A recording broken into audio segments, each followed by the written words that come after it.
Hey gamers, if you're ready to work together to lift a mummy's curse and you want to check out Run Run Run, let's take a look at how this game plays. In this game, each player takes on the role of a cat venturer, and your goal is to work your way through the tombs and eventually wake the boss mummy and defeat them in order to lift the mummy curse.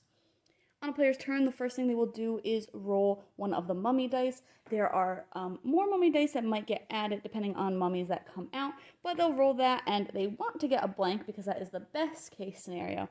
But if they do roll a mummy, the first thing they'll do is move any mummies that happen to be on the board. There are none yet, and then they will add a heart to the top mummy of the pile there. Then they can choose from 3 actions. They can explore, fight, or cooperate.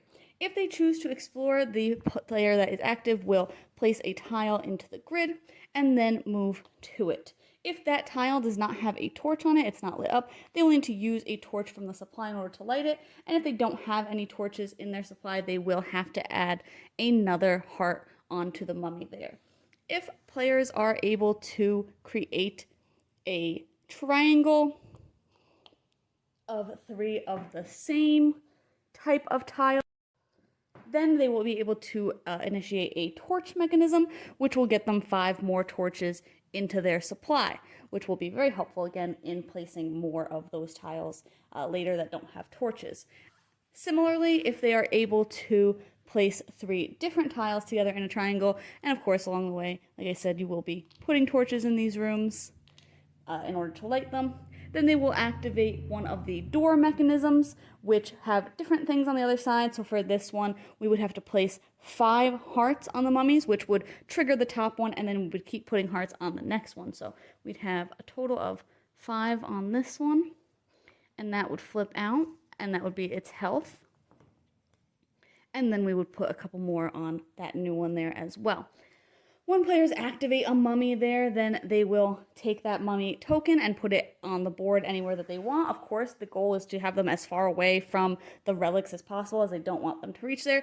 And then some of them, like this one, has some immediate things. Players would have to discard tokens, and it looks like they would also have to discard some torches out of their supply, so that's not great.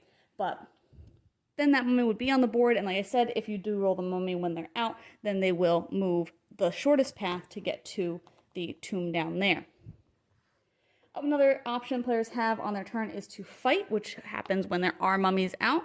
So they move into that mummy's room, and when players need to move more than their allotted movement of 3 rooms, they do have to discard tiles from the top of the stack, not from their hand, to continue their movement. Then players can discard, if they're ready to fight, can discard tiles from their hand, and they'll get 1 combat die for every exit that is on that tile. So for this one, if I just discarded this, I'd get 4 dice to roll, and I'd go ahead and roll them to see if I could defeat the mummy. So I got 2 attack, which would let me take 2 hearts off of that mummy. And then I have a question mark, which would be my player ability, which would get us a torch, which is pretty good. And all the players have a different ability for those question marks. And then the foot is to lure the mummy. So if we had been fighting here, then I would be able to move them a room backwards so that hopefully they're a little bit farther away from, again, getting to the treasure down there. The last option that a player has on their turn is to cooperate, which will allow players to go into rooms together and use one of the cooperation tokens to get some kind of benefit. For example, this one lets us draw a ton of tiles, and that can be very helpful in giving us options for placement and for fighting. Other tiles that might come out of the deck are sarcophagus tokens, which usually are dead-ended, so you want to be careful where you place those, but can get you some of these sarcophagus tokens, which will have various abilities on them, like bonuses to combat, torches, tiles, things that again can really help players, and they can also use them to discard to warp to another room as well. Once players have 3 door mechanisms, then the boss mummy will come out, which will mean that no other smaller mummies can come out, but the ones that are on the board will remain and will need to be defeated. Again, these will have some instant abilities potentially. They might have extra movement, might make you roll extra dice, and none of the boss mummies can be lured away if you roll that foot icon. So again, they'll go on the map wherever you want them, and they'll slowly make their way down there. Anytime a mummy would have extra movement and be able to move in here on a turn, they will stop in this room first, and you'll have 1 more turn to defeat them before the next time they move and get into that room. If they do get in there, then the players lose, but if players are able to defeat all of the mummies, then they will win. Overall, I thought that this game was pretty cute. I like that you have a couple of different options for what you can do on your turn, and sometimes it can be really beneficial to just move without playing tiles, or kind of just hope that you can set something up for another player and kind of discuss your best routes. It's also kind of interesting when the mummies come out, kind of choosing where you place them and then kind of making sure to gang up on them, but that can also be hard if you have separated a little bit more and gone in different directions. So it's definitely a game that relies on its cooperation. It's not just a co-op game.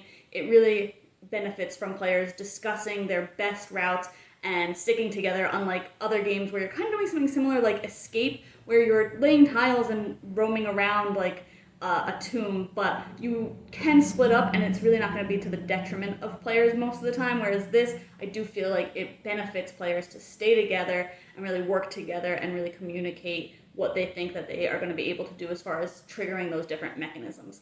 It also is beneficial to get those door mechanisms out early so that you can, again, not kind of fall to too much luck of the draw and have to discard tokens when you're fighting other mummies. You kind of want to get that boss mummy out pretty early so that you can spend a lot of time fighting it and hope that it's not running too fast toward the tomb there. But at the same time, the door mechanisms do hurt players because they are going to put hearts on things or just hurt them in other ways, make them discard things like that. So that can be really hard to do in the early game because you're really not sure what you're going to need to play, how many torches you're going to need, things like that. I think there's just like a lot of give and take in this. If you like cooperative games and you really like having that discussion of like planning your best routes, then I think that this is a pretty solid choice. But you can check out my full thoughts on the blog today to decide if this one's for you.